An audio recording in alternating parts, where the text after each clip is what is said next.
see, they began to add these concrete barriers around the perimeter as well. So they've definitely taken a little bit more precaution. You know, like last night, you know, as the buildings were burning down, everyone's sitting there looking like, all right, where's the National Guard? We thought they were going to be here. There were nowhere to be seen except for on the very outskirt of the area where all the action was going, just like all the mainstream media, for the most part, all, you know, hunkered down, being surrounded by Humvees and their comfortable little RVs. You know, meanwhile, Jakari and I are out here getting shot at all night for 5-6 hours. I mean, it was intense. Yeah, that was intense video footage that you had too. I hear a lot of people screaming. Tell us, we just hear shouting in the background. I guess there's a lot of anger that's being shouted at City Hall. You're there at City Hall or the police department? We are at the police department and fire department here on South Florissant. And what are they calling for now? What are the... Still justice. There's everyone's still screaming, you know, if we don't get justice, burn it down. If we don't get justice, shut it down. So that's going to continue. The road is now starting to get blocked. I'm going to flip the camera around so you guys can see what is going on right here. And I'm curious, have you spoken with any of the protesters that are there today to differentiate between the protesters and the looters? Well, this is the thing. If you remember watching the footage live last night, as soon as they announced there was no indictment, you saw people run from the scene. Those were the peaceful people who wanted nothing to do with what they had a feeling was going to happen afterwards. Right. Those took off. Anyone who stayed behind at that point was up to no good or just wanted to be part of something and, you know, take pictures and film.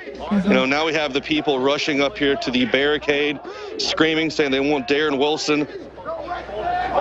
People are standing up on the barricade now. You know, the scary thing is, though, is you got these National Guard guys who really don't have a lot of training, like your regular military or anything like that. And that for me is the scariest part, because I don't know how they're going to react. Yeah. When it hits the fan. You know, we've seen how these guys have been deployed to things like this as well in the past, and, you know, it ends up with a lot of shootings. Right. Well, so they're trained to kill now if they feel threatened, and I mean, this whole scenario could be called threatening to, you know, everyone could feel like their life could be threatened. Yeah. One of the horrible things I witnessed last night was when we pulled up to West Florissant Avenue. Jakari Jackson and I had some reporter that was about to get mugged. We threw him in our vehicle, and we were driving out there to see what was going on. And we could see all the buildings burning, and it was just, there's no words that can explain when you look out and you just see an entire town in flames. And then walking out there and watching these firefighters, you know, doing everything they can to save those businesses for those people who work hard every day to have those businesses, to be able to provide for the people in the community. And they started getting shot at, and they had to pull back. They were told to leave. I mean, and there was no police there in any mass number to help. There were a few officers at the very end of the street down that way. Joe, today there was a press conference with the Unified Command, and they asked, a reporter asked that question and said, why wasn't there police protection? They said, isn't it standard procedure for the police to go in and to secure an area for the fire department? Why didn't that happen here? And essentially what the chief of police said was, well, they just got there too quickly. And they said, and then we kind of assessed the situation and felt like we didn't want to go there. Next door. What's that? So they're in the building next door. Look, here's the fire department. Yeah. Exactly. But basically he said, you know, we looked at it and we decided that we didn't want to go there for a while, and so the fire department left. But he basically says, yeah, that's standard operating procedure, but we didn't do that. They got there first after they started taking fire. We didn't want to go there. So, I mean, that's basically what he said. And as you mentioned last night, as it was happening, look at that. The tears in the eyes of the fireman who is upset that he has to leave, that they can't put that fire out, is a very, very distressing thing, because, you know, we haven't had but one person, I should say, die, a loss of life, but we've had a lot of people lose their livelihood. A lot of people have built these businesses. They're small businessmen, and the people who work for them may wind up losing their jobs. If that's their only store location, while they're waiting to get that rebuilt, while they're waiting for funds from the insurance company, they're not going to have any income, and neither are their employees. It's not like it's McDonald's or Walmart where they've got hundreds or thousands of stores that they can sustain that store's operation, you know, rebuild and not be out of business. A lot of these people are not going to be able to make it back. Right. Yeah. Yeah, the fire truck, it had pulled up right in front of the Sam's Meat Market, and they were trying to unload more hose to help out the firefighters who were already there on the scene. They had their chainsaws out. They were trying to cut through the doors to get in there to start putting out fire in the back end of the building. And as the fire truck pulled up on the side of the road right there in front of the Sam's Meat Market, you just started hearing fire. I mean, we just heard clip after clip get emptied. And, you know, they jumped out and they said, everyone pull out, everyone pull out. And I was standing there watching them. You could just see the looks on their faces. They were just so disappointed by just the reactions of the people that were there, and knowing that the community is going to suffer and nothing good's going to come from burning the place down. And you could just see that they really cared and they wanted to help out, and it didn't work out that way. They didn't have any protection whatsoever. We had an interesting call today on the Alex Jones show. We had a man call in. Guys, do we have that call that we can play, or do we have that in the hopper? We do have it. Okay. What he was saying basically, Joe, was he said that when you those videos that we saw of the firemen trying to get through that door, cutting that door open, he said the only reason they would do that is because they're trying to get ahead of the fire. And he said they wouldn't do that if it was some kind of a matchstick building or it had a lot of volatile stuff in it, that they would have known ahead of time what was in various buildings, what their basic construction was made of, so they would have some idea about how fast the fire was going to go. So they were totally surprised that the fire had gotten ahead of him, which he said made him believe that it was arson, and that perhaps the people who were taking pot shots at them were the people who had set the fire. I mean, it's possible. I mean, like I said, by the time we got there, the fires were already ignited, and, you know, the fire, you could tell, was deep within the building, so it couldn't have happened from just simply a Molotov cocktail being thrown through a window or something like that. That was deep inside the building. All the fires, you could tell, because the smoke was billowing out, and that you could see the roofs were so hot in the middle of the building when you got to a vantage point, that the fires had to have been started in the middle of those buildings. So it's definitely interesting to see what happened.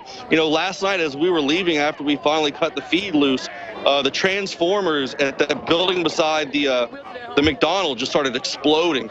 That was in part of that. We saw at least a clip of one transformer popping in the compilation that we showed at the beginning of the show. Yeah, all I can think is that movie, what is that movie called? One of the movies where everyone dies from really weird stuff. And I grabbed the car and I was like, let's go, let's go, let's go. And all I could see was that electric cord just whipping around, the power cord flipping. And I almost had a panic attack right there. I was like, you know, to make it through this entire night and then have a live power cord hit us, that would just be something else. Do we have that clip lined up, guys, of the fire chief who called in? Yeah. Let's go to that clip. Listen to this, Joe, and this is what the caller today said. As you can see, buildings on West Florissant. Ken, tell me what you think of our coverage so far, then give us your perspectives on what you saw. And it sounded like you were hinting that footage you saw that we put out where they're trying to get ahead of the fire and block it, but that it was moving so quickly. Were you hinting at the fact that these arsonists look like they have sophisticated training, or what were you getting at? Yes, I'm hitting. Let's for credibility's sake, let me clarify now. I was law enforcement. I was a security officer. We get police training, and we're sworn law enforcement for the state. I was not a regular police officer, though I was a beat cop on the accounts. I had to do police work. Sure, I understand. You had just said you carried a badge and gun, and you were talking about being a firefighter. But just getting that out of the way, go ahead. The footage has been great. Initially, I want to point out that those officers, when the first shots were fired, which probably were an agent provocateur, when Joe and Jakari were right there at the police station, those officers started backing down, and I posted, watch out, because they're backing down to play the victim here so that they can justify a brutal response. And then a few minutes later, we see them moving down the street. For the record, when they closed off those streets with cars that Joe and Jakari reported, that made the streets were all then public walkways. Once they blocked those streets to car traffic, it was walkways. They then marched on the people and tear gassed the crowd, which led to, forcing the crowd into a violent response. And then all of a sudden we find about the fires.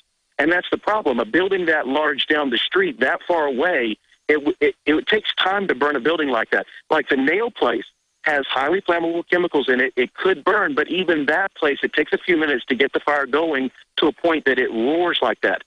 With the major building, you have to question the timing. I've responded to fires after a half hour when we get there in time to save a small building. I mean, I'm talking about a house, not even a major warehouse. So unless that insulation was in there, those guys pre-planned their building. So if there was something dangerous in there and they thought it was going to burn quickly and collapse, like the major fire that happened in Georgetown, South Carolina recently, where our firefighters didn't go in because they knew ahead of time, don't go in. If it catches fire, surround and drown. With this, they did a surround and drown on the front, but they began cutting in, breaching as though they could get ahead of the fire. So they were not anticipating that fire could sweep that entire building the way it did. So and the other thing is, Alex, we always teach, watch the crowd in a potential arson situation. Now, we know this is arson, whether or not it's an agent provocateur, whether it's not, whether it's outside, whether it's Delta Force, black helicopters, I don't care. Whoever burned it, it was arson. That meant that they would be watching, and the second thing is, if it was some sort of agent provocateur, they would then be the ones firing on the fire department. Immediately, the police should have gone ahead and circled and given them shielding, and then looked for where those shots are being fired, because that's your prime suspect in the arson case, because they don't want the fire to go out. The firefighters were concerned that if they didn't contain it in that building, it could spread to the surrounding community, literally burning down the city. And so they weren't going to give up. But that's what begs the question, is how buildings like these burn that fast, because it takes planning, to make sure a building goes up in flames. I've seen a building. So, Joe, can you hear what he's saying there? He's saying that not only did the police not offer any support to the firemen, so they had to leave and couldn't protect it, couldn't surround it and drown it, as he puts it, to keep it from spreading, but also the shooters would have been the prime suspects in a situation like that, because the arsonists always return to the scene of the crime. So for yet another reason, it seems like the police department should have gone to the scene, yet they were AWOL. Yeah, it was very suspicious. I don't know if you can see this. It's really dark. I don't have a light. But there's already a light pole that's been ripped down out of the ground. It's really hard to see. The light's really bad right here, but it's been ripped up out of the ground. Looks like there's a large police presence down here with the vehicles. So we're kind of walking down here to see what's going on. I know that there is a lot more there's a lot more protection this time on the road today. Yeah. And on the roofs, I don't foresee anybody looting anything out here, and if it does, quite honestly, from the information I know, I feel sorry for them. Yeah. There's a lot of people out here with eyes, and a lot of people out here on watching out, making sure that everything's going to be fine, and protecting the neighborhood. And well, and of course, always looting and arson are things that people get shot for. And that's a rule of engagement that I don't have a problem with. I have a problem with people who are unarmed and are 50 yards away from the police, and they essentially turn into a firing squad. But when people are looting and burning houses, that is a real serious threat. Well, in the state of Missouri, you're allowed to use force, firepower against anyone who intends to burn down a building or use like a Molotov cocktail. So there are people here. They know the law, and they're exercising those rights, and tonight it should be a different story. But, at the same time, it's still early, and the bad people will come out. It's all the peaceful people here that actually live in the community, who care about the community and what happens to it, that are out here right now just trying to exercise their First Amendment rights and have their voices be heard. There's nothing wrong with that. Just like I heard on a report last night when I got home, not everyone's going to take this news the same way. Some people are going to be happy with the fact that there was no indictment. Some people are going to be angry. Everyone's going to take the news a different way, and you can tell that the people that really want to use this as a way to just take advantage of the situation, they come out here later on. And well, we're talking about the difference between protesters in terms of the character of the people, what motivates them, the way they react, what they identify with. The protesters are community-oriented, whereas these criminals who are out there looting and rioting, they're essentially just in it for themselves. They're taking advantage of other people. There's a time to use the First Amendment, and there's a time to use the Second Amendment. And unfortunately, some of the people who got so severely burned last night in terms of having their businesses destroyed, they did not stand by and protect their businesses last night. They believed that if they put signs up showing that they were in agreement with the community, that if they agreed that there was excessive use of force, that they would be left alone. But they didn't count on the fact that these protesters are very different from these rioters that are out there. It was the rioters who burned down their house.